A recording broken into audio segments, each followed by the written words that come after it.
Okay, so we're graduating from simple statistics like chi-square tests and t-tests to more complicated analyses like the analysis of variance. So a t-test was a useful statistic to use for comparing one mean to another mean. But frequently you want to compare multiple means to one another, and this is where the analysis of variance comes in. And so it's a pretty common type of statistics that is used. I see a lot in the sciences. I see it a lot in psychological sciences.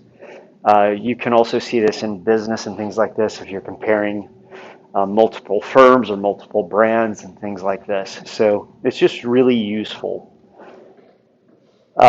It's used to compare means, and so one of the confusing things that people sometimes find is that it's called the analysis of variance rather than the analysis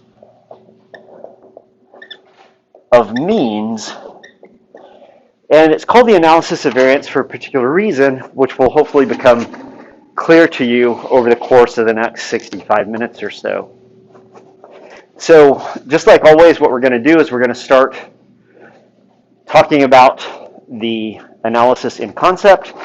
Then we will work a couple of examples by hand. And then what we'll do is we'll work a couple of examples. We'll actually work those same examples through R. So this is when knowing R is going to become more and more important because we're going to be using it more and more frequently, because there does come a point where doing these types of analyses by hand just really becomes cumbersome, especially if you have a data set of any size at all. So let's get started. You can forget that quote. That quote was from another semester when I had screwed something up in R and caused my wife a lot of problems. And I found that husbands oftentimes cause wives problems with reference to R. So here is an analysis of variance.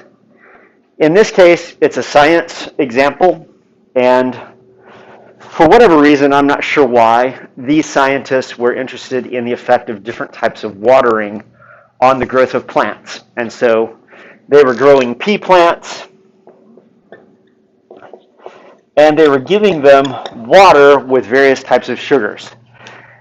Now, generally, a plant creates its own sugars through photosynthesis, and that's how it gets the energy to do everything that it needs to do. But normally, you don't get that sugar through water being absorbed by the roots. You get it by photosynthesis doing this in the leaves. So once again, I'm not really sure why they were watering these plants this way. But essentially, they had 10 control plants, 10 plants that they gave a 2% glucose solution to, 10 plants that they gave a 2% fructose solution to, and then they gave them, oh, this is a misprint. Why is that misprint still here after all these years? Hold on. I'm going to fix this right now.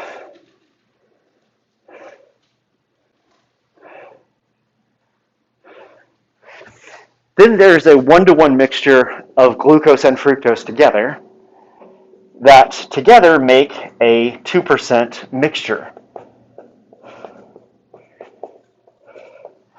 And then they have a 2% sucrose.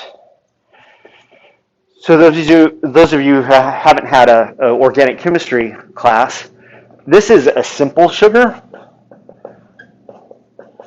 meaning that it's a sugar that's made up of just one sugar ring. This is also a simple sugar. So this is basically a simple sugar plus a simple sugar, but they're just mixed together. They're not actually bonded to one another. But if you take glucose and fructose and you chemically bond them together, sucrose is basically a compound sugar that is made up of glucose bonded to fructose. So you can kind of see their logic of doing this. So you basically have simple sugars versus a compound sugar versus plain unadulterated water. And then what they did was they looked to see if these different watering regimes resulted in different amounts of growth. So what's reported here is what's known as the growth increment. It's just how much did the plant grow from the beginning of the experiment to whenever they stopped measuring. So you guys know how to do a t-test. If you only had that in your statistical arsenal, how would you go about analyzing these data? Yeah. Well, wouldn't we need a theoretical value for each of the theoretical means? No, because you can do a two-sample t-test where you're comparing one mean to another. Okay, yeah. Well, would we do like a bunch of two-sample t-tests? Yeah, you might do a bunch of two-sample t-tests.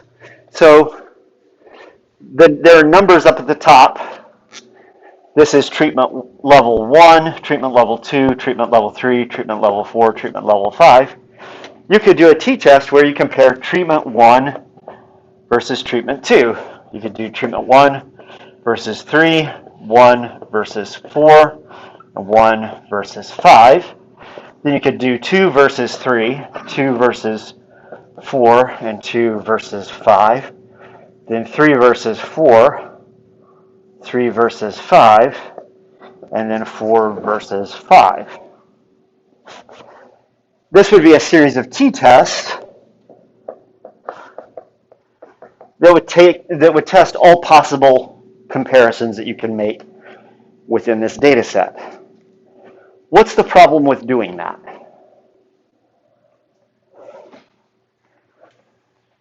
If we test this first hypothesis, is the mean of the first treatment different from the mean of the second treatment? What is our type 1 error rate associated with that?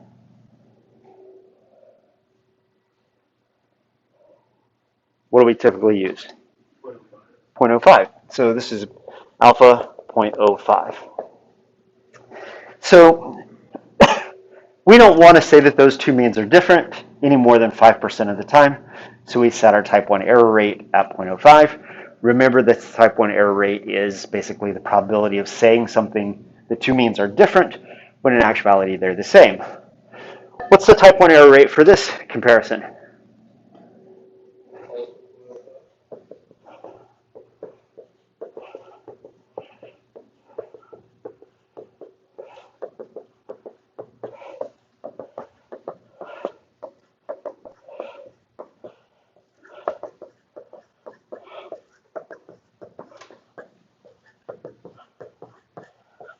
So each of those has a 5% type 1 error rate associated with it. Because each of those is an independent test, how do we know what the overall type 1 error rate is for this experiment if we were to analyze it this way?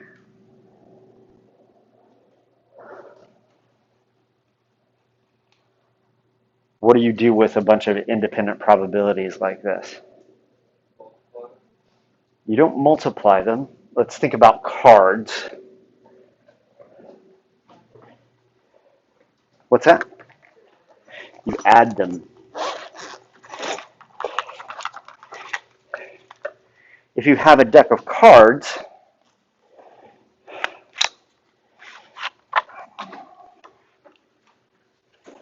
my deck of cards is chaotic now. Oh, my deck of cards is very chaotic.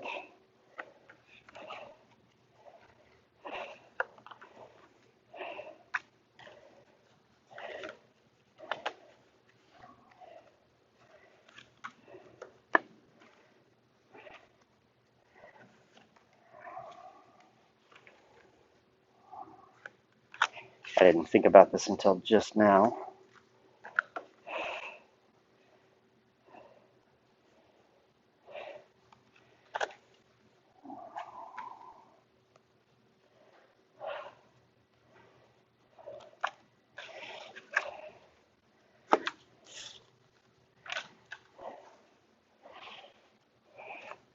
We could calculate the odds of getting 4 2s drawing out of a card deck of 52, right? The way that works is the odds of getting 1 2 out of 52 is 1 in 52. Now that you have that one, the odds of getting the next 2 is 1 out of 51. The odds of getting the next 2 is 1 out of 50. The odds of the next is 1 out of 49. But the odds of getting all 4 at once that are all 2s is each of those things multiplied times one another, because all of them have to be 2s in order to get that. If, on the other hand, you want to know what is the odds of getting all 2s or all 3s or all 4s, your odds go up considerably, because you don't have to have just all 2s. You could have either all 2s or all 3s or all 4s.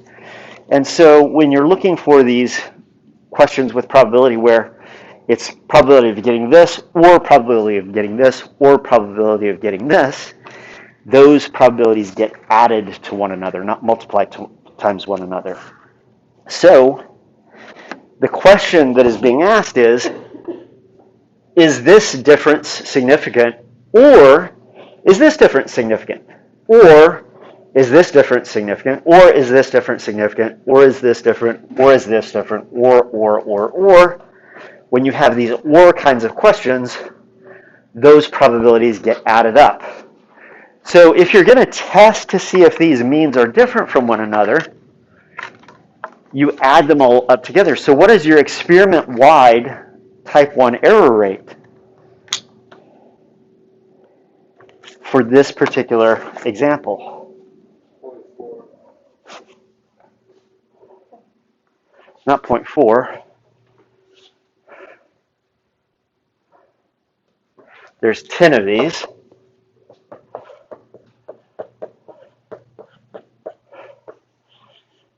For this experiment, analyzed this way, you have a 50-50 chance of making a type 1 error.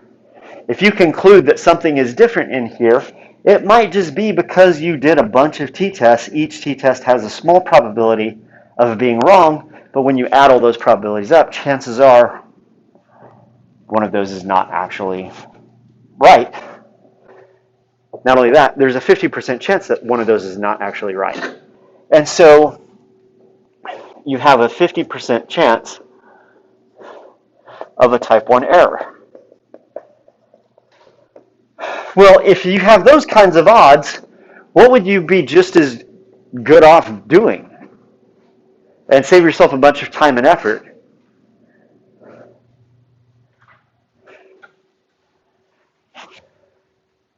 What else do we know is 50% chances?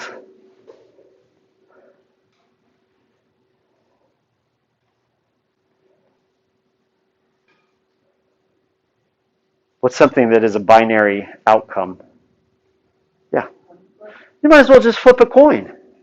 You would get the same quality of answer, and you would not spend all the money and time that it takes to mix up the solutions of sugar, grow the plants, follow the plants, measure the plants, etc., etc. So the problem with doing a bunch of t-tests is that it inflates the probability of making a type 1 error. And we want the type 1 error to be relatively low. We don't want to say that particular treatment has an effect if in reality it doesn't. And that's what a type 1 error is about. So why not multiple t-tests? This is the reason why. You add all these things up, and you get to an unacceptably high level of type 1 error. So the analysis of variance basically gets rid of that. The analysis of variance is designed such that you can compare all of these means together all at once while maintaining an experiment-wide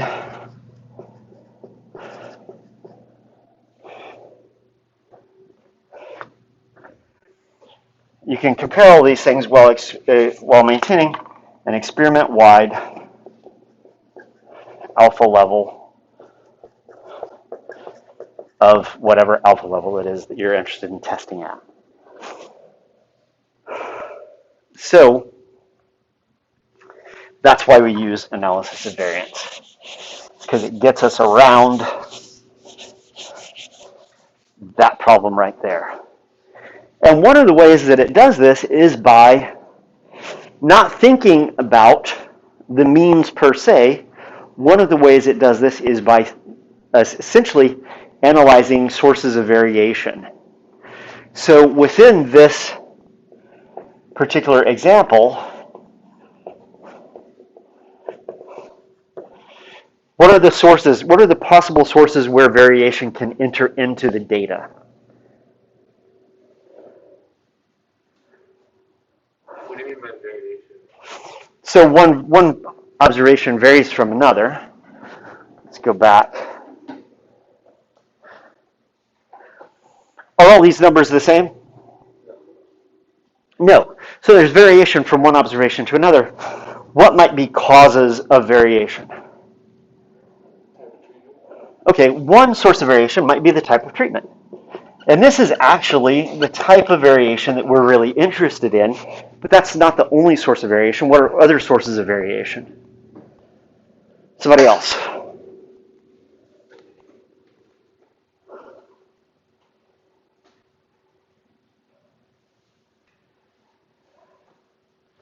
We talked about this type of variation earlier on in the semester.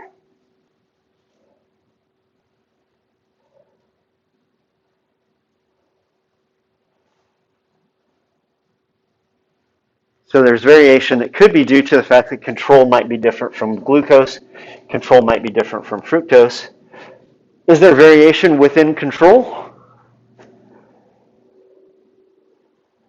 Or are all the control observations the same? Yeah, there's variation within control. Where does that variation within control come from? It's just random error. It's just random variation.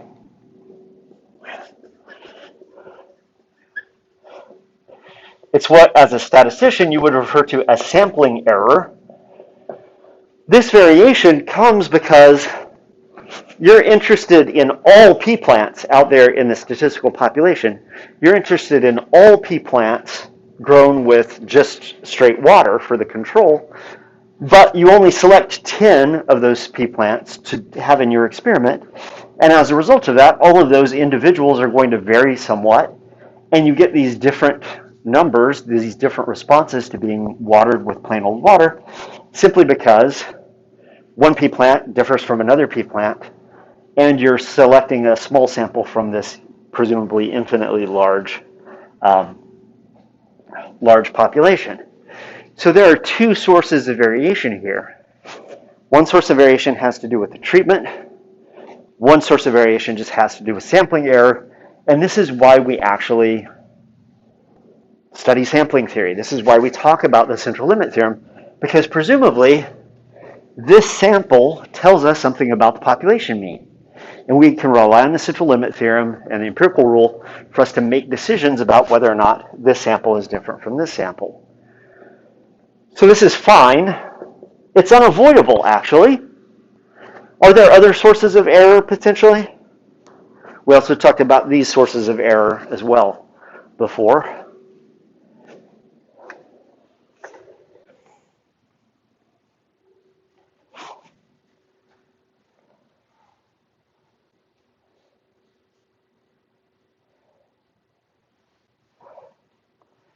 Let's say that they were measuring these plants with a meter stick. What could have happened to that meter stick over time?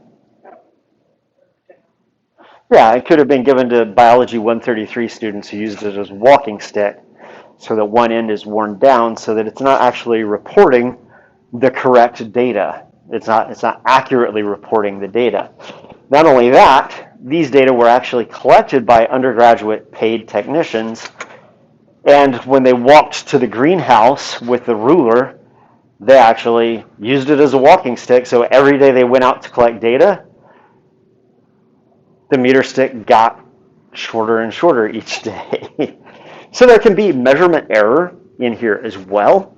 That is not so good. You want to try and measure things in ways that don't result in faulty data. I would call it stupidity, but yes. No, we typically call it measurement error. Measurement error occurs when you are working with equipment that isn't calibrated correctly, so it's giving you inaccurate data. You have people who are not trained to use the instrument well, and so error enters into it because different people are measuring in different ways. So yeah, they're all human-related errors, and they're all preventable if you're paying attention to things. Yeah. I was just gonna say, would that be another error? Oh yeah. So just one person measuring differently than another person. When I was an undergraduate, my first job that I ever had as a researcher in science was as a technician, and I went to a public school in Texas, in East Texas, and there was an experimental forest just outside of town, the Stephen F. Austin Experimental Forest, and there was this big experiment. And the guys, the researchers in charge of this thing, had built these big plastic cylinders with a lid that went over them, and there were ozone generators that was pumping ozone into these big plastic and cheese cylinders.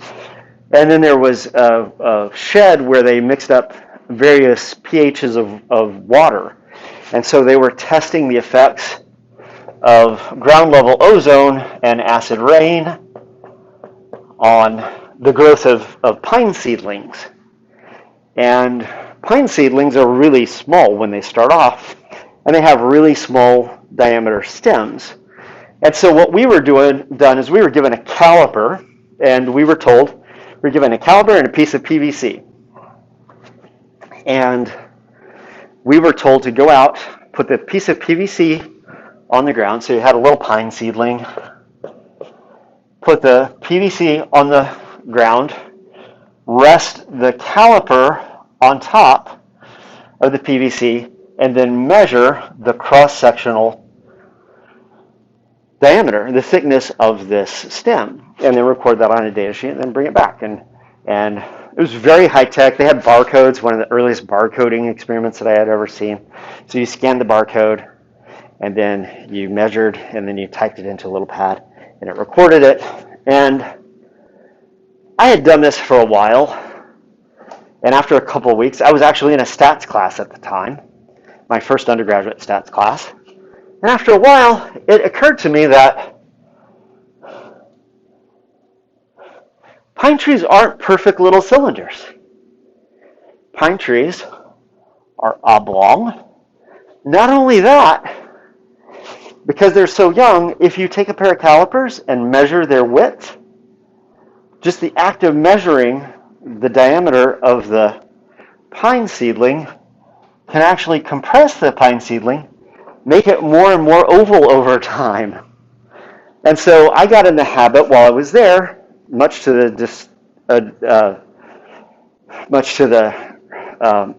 bother of the guy who was in charge of the project, I started measuring diameter this way and diameter that way. He was not very happy with this. But what I found was that the two measurements were different, not surprisingly. Not only were they different, but there was more difference between the measurement one way versus the other way. There was more difference between those two things than there was between the treatments that they had. There was a lot more variation within measurements than there was among the different treatments. And that's actually precisely what the analysis of variance is designed to detect. So yes, measurement error can definitely come into play. A better measure might have been to take the measurement one way, and then take another measurement at 90 degrees, use those to calculate the kind of cross-sectional area of the stem, and use that as your response variable. That probably would have been better. My first lesson in how different people can just measure things differently. So the answer that you came up with all depended upon how you happened to be measuring the stem. Not only that, also who had measured the stem before you, how hard had they cranked down on the calipers, et cetera, et cetera. So sure, human error, measurement error, it's all a thing.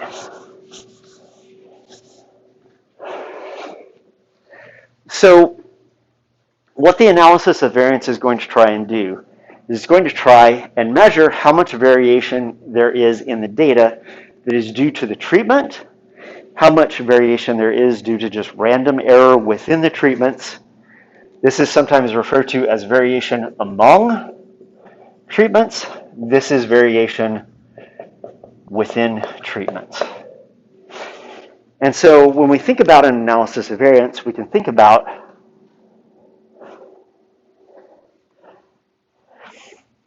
the means, where we want to know if one mean is different from another mean is different from another mean, versus the alternative that at least two of these means are different from one another.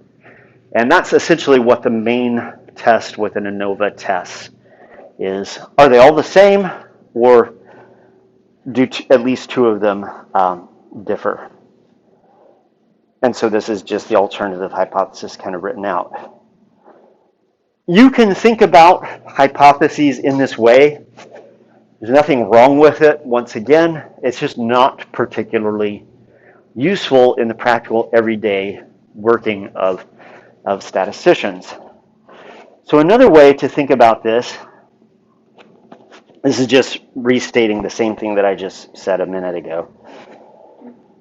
Another way of thinking about this is as comparing different models. And what I mean by that is comparing the different kinds of variation that are entering into your data. So we can look at variation that is due to the comparison of each observation from the grand mean. So we could take this data set and we could add it all up and divide by 50, and we would arrive at what the average is for the entire data set. And at that point, we could compare each individual data point to the grand mean, regardless of what treatment it is, and that gives us a measure of how much variation there is in the total data set. This is what we refer to as total variation.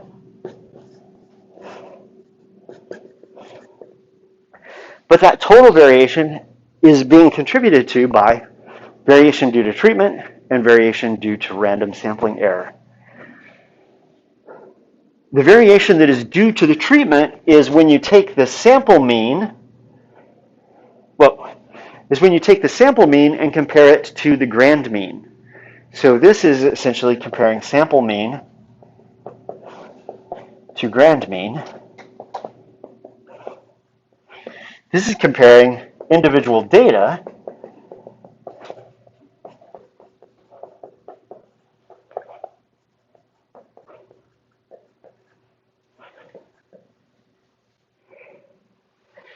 What is within sample error then? It is comparing each individual observation within a sample to its sample mean.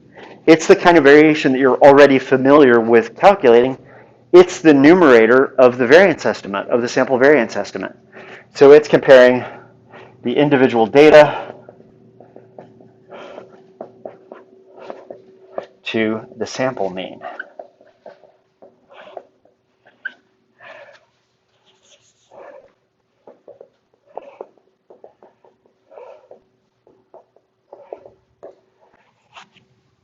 Whoa, sorry.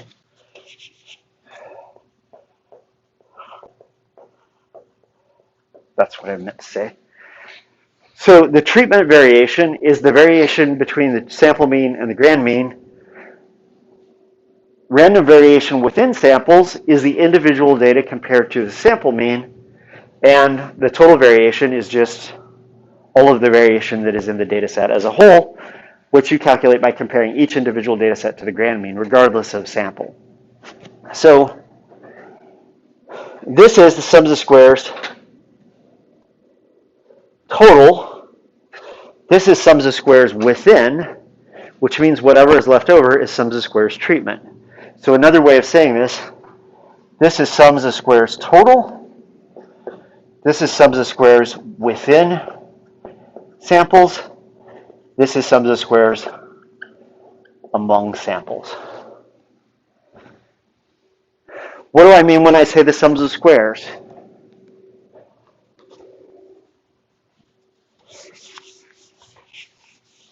Where have you seen the sums of squares before?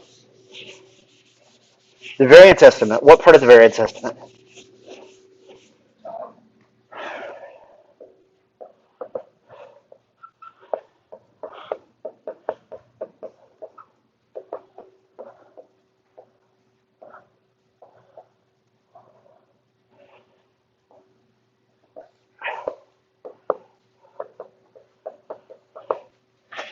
The variance estimate is the sum of the squared deviations of the individual observations from the sample mean divided by the degrees of freedom, which is the sample size minus 1.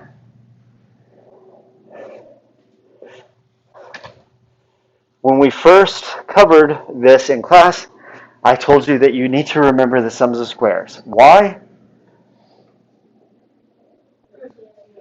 We see it over and over and over again. This is just the standard way of looking at variation. What is the mean? How far from the mean is value 1? Is it positive or negative? How far away is value 2? Is it positive or negative, and how far? In this case, this is negative. So value 3 is further away in the positive direction.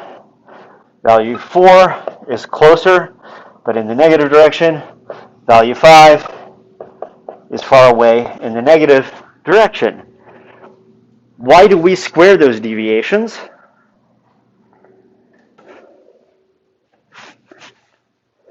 What happens if we don't square the deviations? We just add them all up.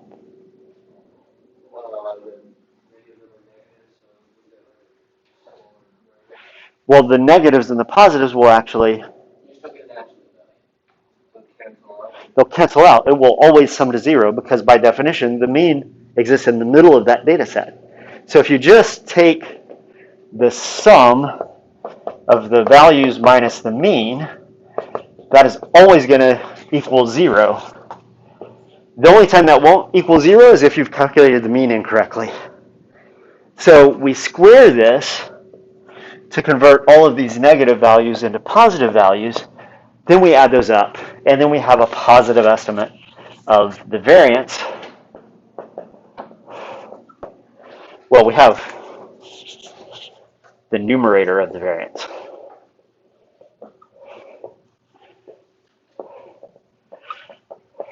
Okay?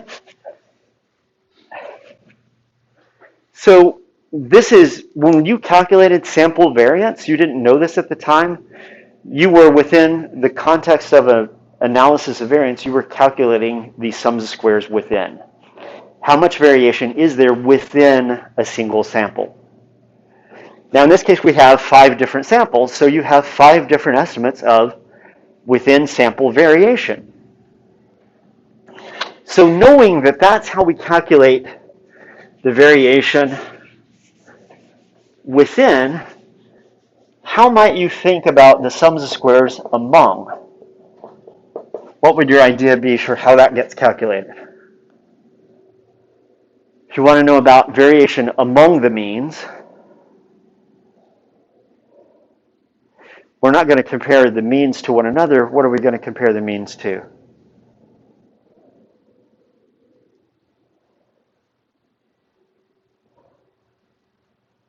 Somebody else. Blaine. Not the total sums of squares. The grand mean, yeah. So we can actually look at each sample mean, subtract from that the grand mean. So within this whole data set, we have not only sample means, but somewhere there's also a grand mean that is the average of all of the data. From this grand mean, some means of samples might be higher, some means of samples might be lower.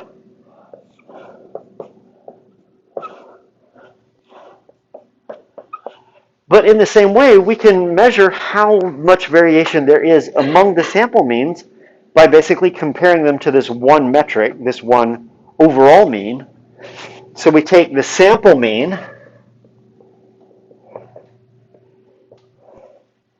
minus the grand mean. We square that difference.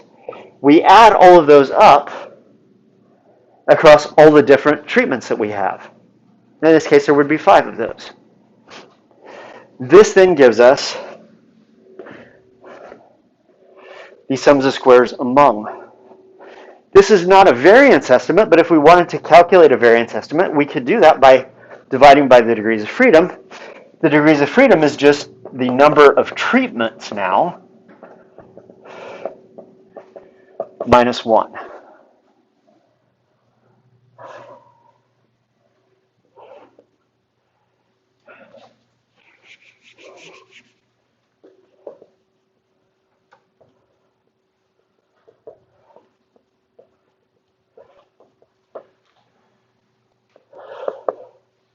This is within sample variance.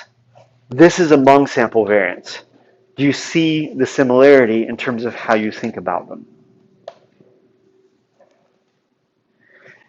Once again, if you can understand within sample variance, understanding Anova is so much easier. We don't actually call this the among sample variance. We call this the mean square, because it's the variance divided by the degrees of freedom. In a similar way, when you calculate the mean, it's the sum of all of the values divided by the sample size. This is the number of degrees of freedom for the mean. So this is the mean squared because it's just the measure, in this case, the sum of all the values divided by the degrees of freedom. This is the variance because it's the sum of all the values divided by the degrees of freedom. This is the sum of all the values divided by the degrees of freedom. So this is the sum of squares.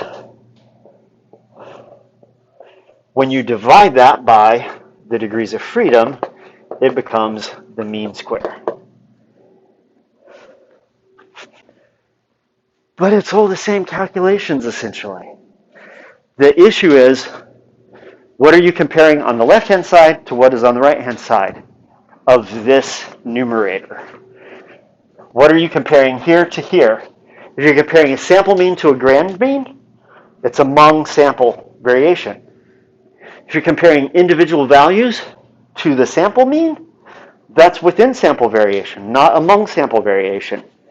If you're comparing each individual value within a sample minus the grand mean, and you do that not only for that sample, but you do it for all of the treatments, square that, divide that by the total sample size minus 1.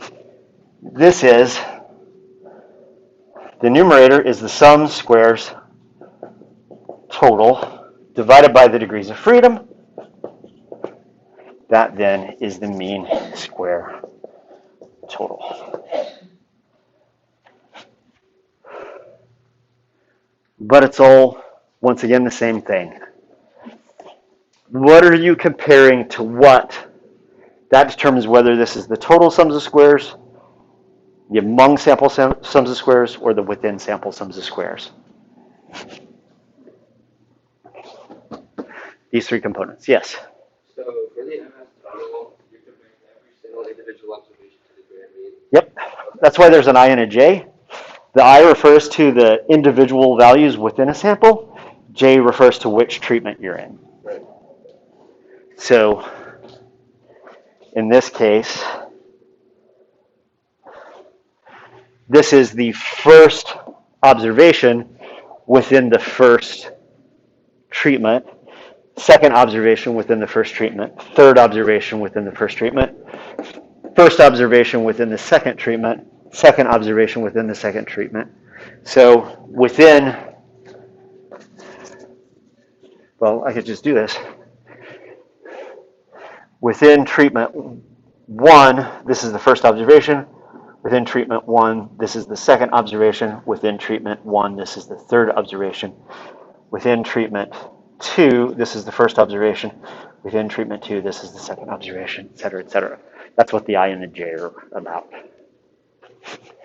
Once again, is it important that you memorize these equations? No, it's not. The important thing is that you know how it operates. And I'm about to show you a graphic that will help you with that.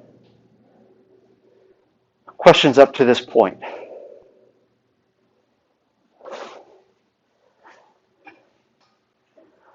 So this is already up there.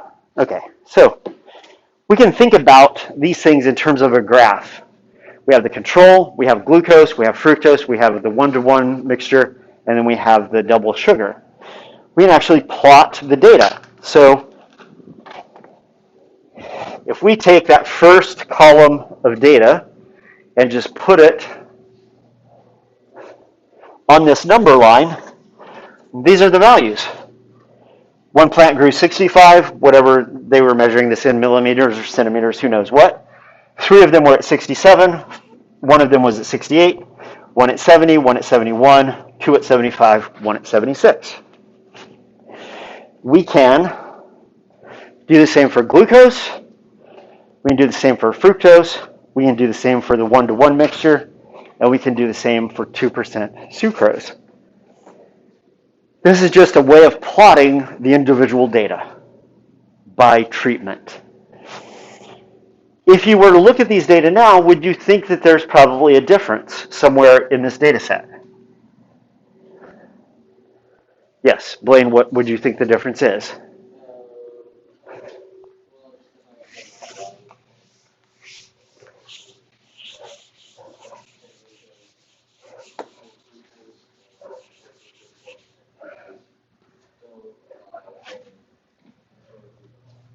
Yeah, so the control group is way over here. All the rest of these things are over here somewhere. The 2% sucrose is here. All these things are over here to the left, and the control is over here to the right. So even just looking at the data, it looks like these things are probably not the same. It looks like these are probably all the same. But that's definitely different from these, and that's definitely different from these, and this is definitely different from all of those. So how do we go about analyzing this? Well, we can calculate the mean, and these are means of 95% confidence intervals for each of these things. And one of the ways that we could do this intuitively is just by looking at a figure and saying, does this mean fall within this confidence interval? Does this mean fall within that confidence interval? They don't. So we would assume that those are different. But we want better quantification. So what we would do in this case is we would quantify the different sums of squares.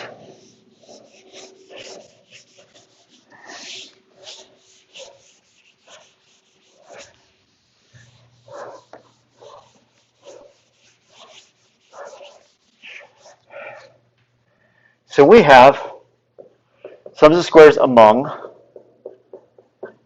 sums of squares within,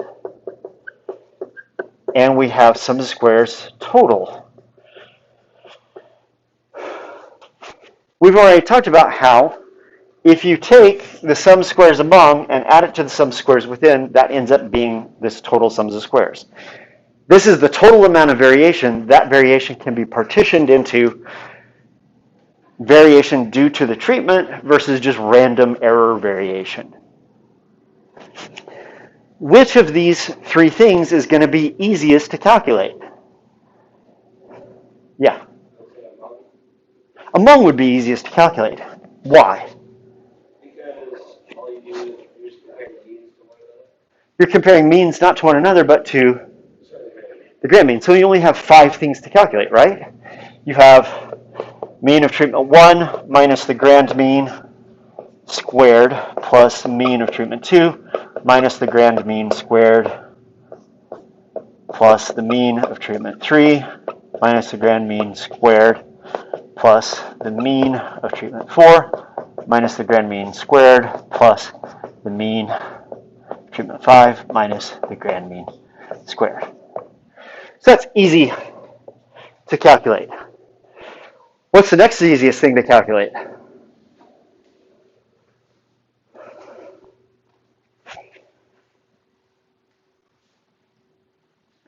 And this is a close call. One could argue for one versus the other. Probably within. So let's say that we do within. How many calculations do we have to do to quantify sum squares within on this data set? Do one for each data point. We have to do one for each data point. For this, though, we would be comparing this to the mean for that, this to the mean for that, this to the mean for that, et cetera, et cetera. So we have to do 50 calculations. What do we have to do for the sum squares total?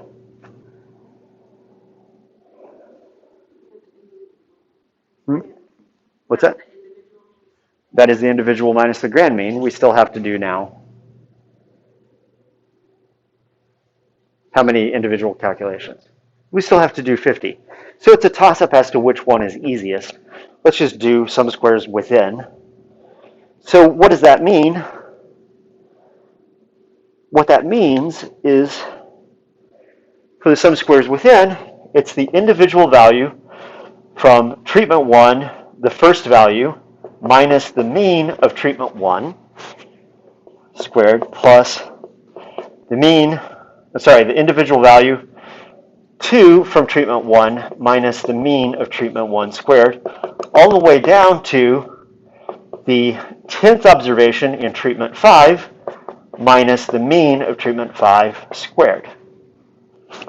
50 individual little calculations you have to do and add them all up. But once again, don't think about these two things as equations. What is sums of squares within asking you? It's asking you how much variation is there within this data set. Well, the variation within control is the value minus the mean squared. The value minus the mean squared times 3. The value minus the mean squared. The value minus the mean squared. The value minus the mean squared times 2. The value minus the mean squared. For glucose, 2 values minus the mean squared. That minus the mean squared. Those 2 minus the mean squared. Those 3 minus the mean squared. Those 3, that minus the mean squared. That minus the mean squared. This minus the mean squared. That's minus the mean squared. That minus the mean squared. That minus the mean squared. That to that squared.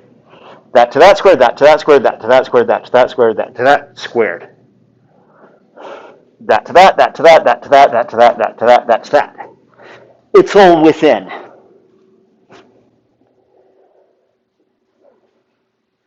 It's kind of a pain because it's a lot of individual little calculations, but it's nothing you haven't done before. This is how you get to the numerator of the variance estimate when you're just calculating a confidence interval. Do you have a question, Blaine? I thought you had that body language. This might be a stupid question, but we're still defining all these criteria. We're not yet because we're just getting the sums of squares. We're just getting the numerator of the variance. Yep. Hold on to that thought for a little while, though. So we do that to get the sum of squares within. What do we do to get sum of squares among? Well, we have to have the grand mean. The grand mean for this data set is just a little bit below 62. And what we do is we compare mean minus that squared, mean minus that squared, mean minus that squared, mean minus that squared, mean minus that squared. That's your sum squares among. Sum squares among compared to sum squares plus sum squared within should equal sum squares total. Now, you can always check your math. This is one of the things that I love about statistics. You can always check your math. If you want to know if you calculated sum squares among and sum squares within correctly, how can you check it? Yeah. You subtract one or the other from the total. So you need to calculate sum squares total. You're going to add this to that and get an estimate of sum squares total through addition, but you can also just measure sum squares total directly. How do we do that? Compare this value to what?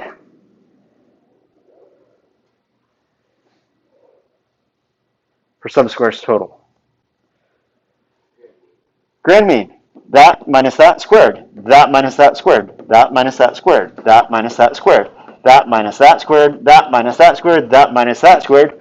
Plus that minus that squared. That minus that squared. That minus that squared. That minus that squared. That minus that squared. That minus that squared. Plus that minus that squared. That minus that squared. That minus that squared. That minus that squared. That minus that squared. Do I need to go on? No, you get the idea. Good. Because I feel like an idiot. When you add all that up and get the sum squares total, it should be the same number as sum squares among plus sum squares within. So you can always check to make sure you did your math correct. If they don't add up, you've made a mistake somewhere along the way. Hard to tell where you made the mistake, but there's a mistake in there somewhere. Questions about this? This gets back to a concept that we covered back in the first part of the class when we were talking about taking a population. From that population, we take a sample,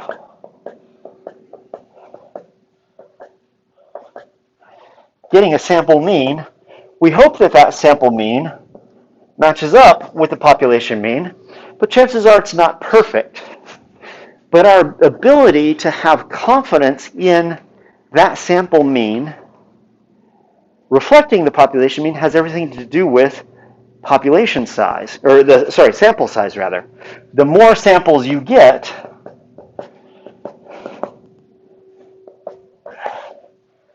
when you calculate a bunch of means, the narrower this distribution of sample means gets.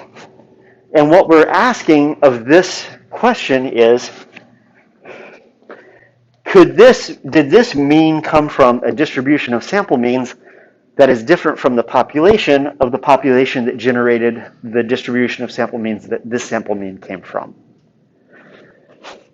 So it's basically asking, relative to the distribution of sample means,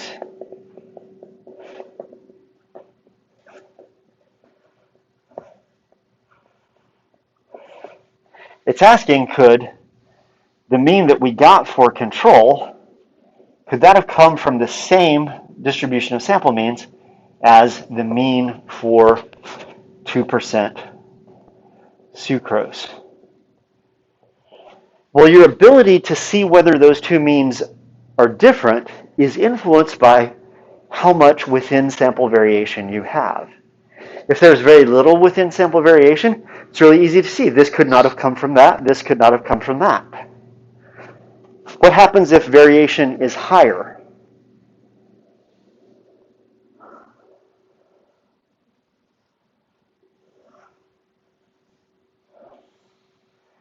Easier now or harder to tell those two means apart? It's harder, isn't it? So what we're looking for, the reason that we quantify these two things is that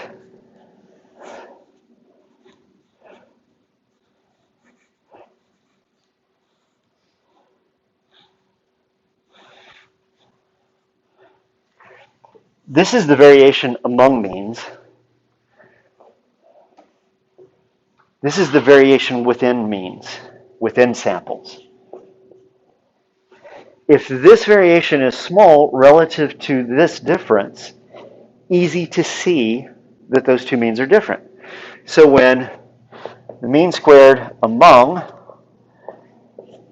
versus the mean squared within, if this is big and this is small, this whole thing is big numerically, and we would conclude that those means are different.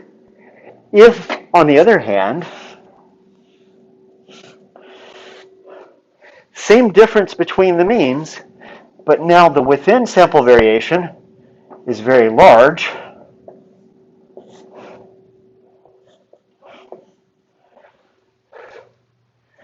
this is now comparatively small, this is comparatively big, the total value here is small And that's when we conclude that these means are not different from one another. So it's an analysis of variance because it's not comparing means, it's comparing two different forms of variance. Variance due to treatment versus just random variation that's out there. And it's the ratio of those two things.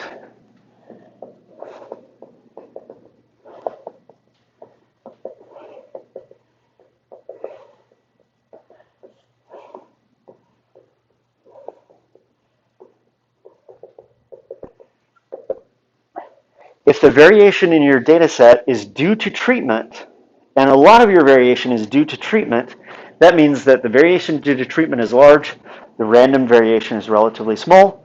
You would conclude that that treatment is important in putting variation into your data. If the treatment doesn't have much of an effect, not much of your variation is going to be due to treatment, which means more of it is going to be due to random variation, which means that your treatment doesn't have an effect. This is what the Anova tests.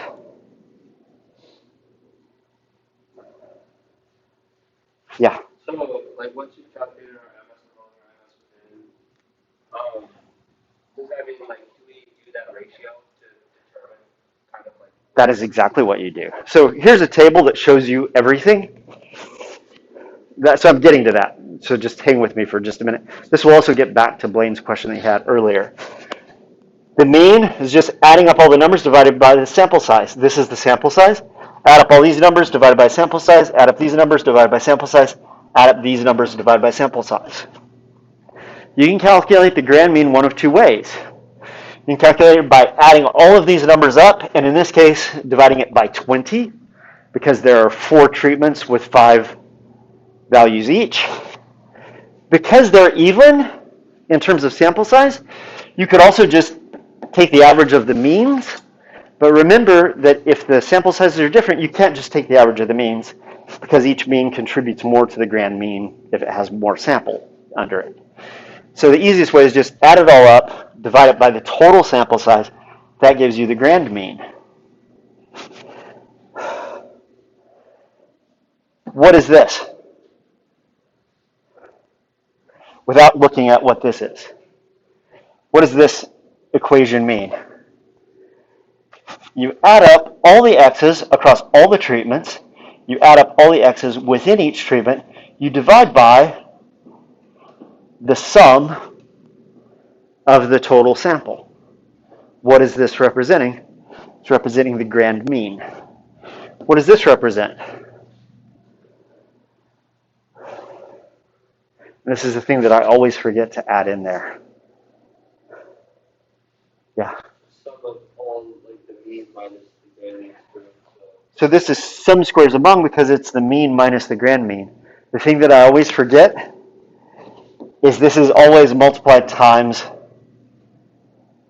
the sample size of the treatment that you're in. Sum squares among the mean minus the grand mean. And you multiply it times the sample size of that mean, because obviously if this mean is based on a big sample size, it contributes more to the total variation than if this mean is associated with a small sample size. And I always forget to remind students that you take the mean minus the grand mean times squared times the sample size for each treatment. Yep, for each treatment. So in this case, it would be the mean of control minus the grand mean squared times 10, because control has 10 observations, plus the mean for 2% sucrose minus the grand mean squared times 10 again, because in this case it just happens that all of these have a sample size of 10. But don't forget that, because what will happen if you don't do that is you'll get a measure of among sample variation that is much lower than you would expect because you forgot to add that in. That's probably the most common mistake students make. It's because I always forget to mention it, so I want to call special attention to it now. That's what we should do with the sum squares among among. We're adding them together. Yep. Yep. How do you know that this is sum of squares within? Sum of each individual observation Each individual observation from this sample mean, the treatment mean squared, added up. And you do it across all treatments, so you do it for the whole data set. But it's the comparison within treatment. So you don't need to memorize these equations, but when you see those equations, you should be able to see, without me giving you this, you should be able to say, oh, that's within sample variation, that's among sample variation. Well, how do I know? Because what's being compared to what? Sum squares among plus sum squares within is equal to sum squares total. Yeah. For that last one within, is that first sigma is Yeah, and I messed this up earlier. A in this case is the number of treatments. J is the treatment within treatment. Because the J goes to N and the I goes to A. N is always the sample size. So I flipped them the way I was referring to them earlier. Once again, I don't really care about the I's and J's. One of them has to do with within the treatment. The other one has to do with going across the treatments. So A, when we're talking about sums of squares among, the degrees of freedom for this is A minus 1 if A is the number of treatments.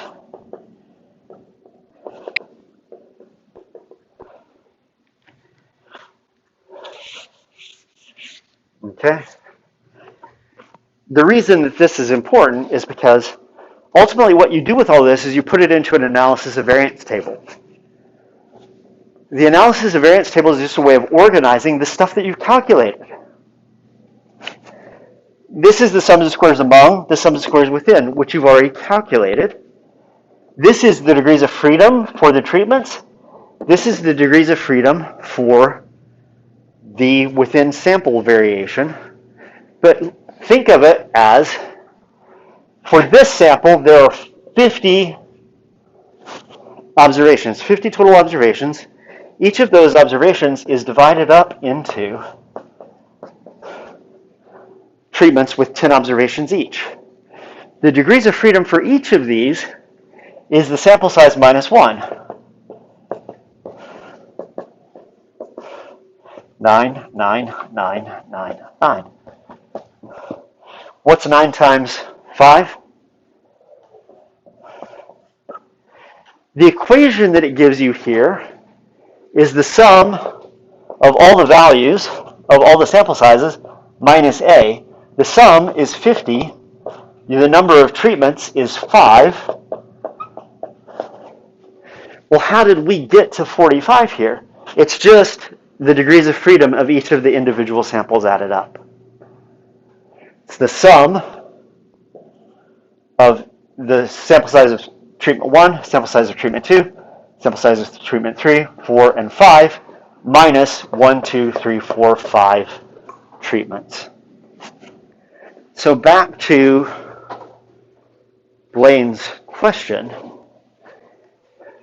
The mean squared is just the sums of squares divided by the degrees of freedom. The mean squared is a variance estimate. Because this sums of squares is, once again, simply for sum squares among, it's the mean,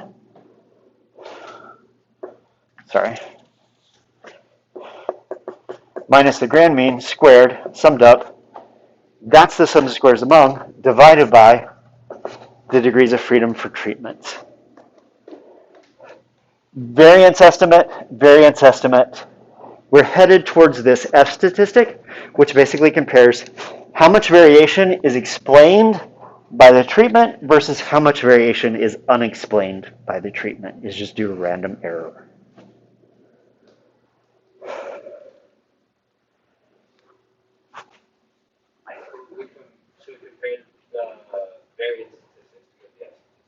Yes, and the F statistic is what you actually look up in a table to see if your overall ANOVA is significant or not. Now, I feel like I've loaded a ton on you guys in 65 minutes. Correct? Okay.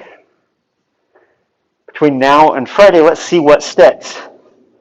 For this sample, whoa, no, sorry.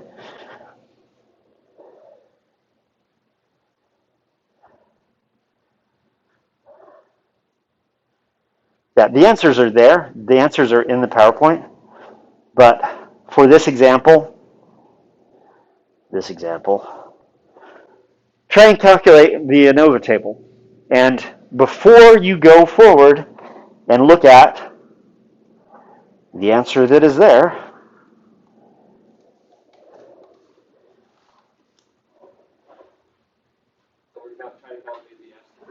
yeah, we'll try and calculate everything.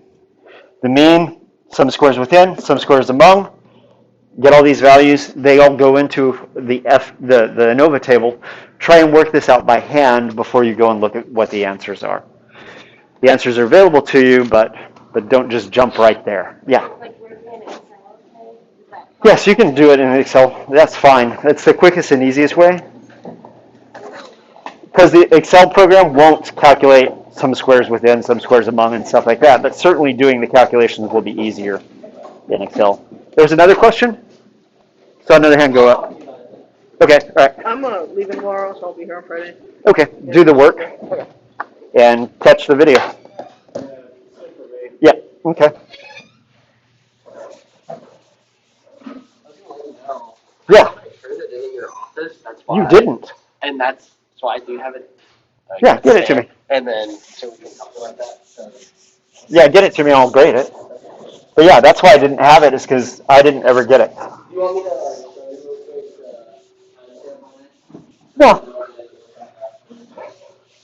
No, I don't have any reason to not trust you. You have a question? No. There's the homework sheet. There's that Friday. Well, yeah, you were working on it in my office. Yeah. Yeah, I just wanted to make sure. Yeah. It's just that I can't grade something you don't give me. Oh, for sure. No, that sounds like. Yes, sir. I came in about a minute late. Did I miss any housekeeping items, or did we get our test back by chance? No, I don't have them graded yet. I'll hopefully have them for you on Friday. Right. Okay. Perfect. Thank you. Yeah, so your 5-week grade is just based on homework? Perfect. Okay. Yep. That's good. So the two homeworks that you have so far. Yep. Perfect.